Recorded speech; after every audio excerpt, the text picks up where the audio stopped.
မင်္ဂလာပါဒေါ်ဘီကမှာထားတဲ့ပစ္စည်းတွေရောက်လာပါပြီကျေးဇူးတင်တဲ့ဒေါ်ဘီရေအခုတော့ဒီမှာ fiber ရောက်လာပြီပေါ့နော်မှာလာတဲ့ပစ္စည်းရဲ့ fiber ရဲ့ဒီမှာကျွန်တော်ခေါ်လို့မတတ်တာလည်းရှိမှာပေါ့နော်အများကြီးကျေးဇူးတင်တယ်2ရက်ထဲနဲ့ရောက်လာတာပေါ့ဒီမှာ2ရက်လို့ပြောမှာပေါ့နော်ဒီနေ့9ရက်နေ့ရောက်လာတယ်3ရက်နေ့ဆက်မှာလို့3ရက်ပေါ့3ရက်4ရက်9ရက်နေ့ရောက်လာတယ်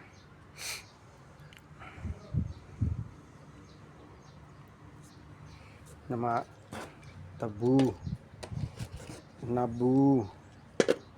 သုံးဘူး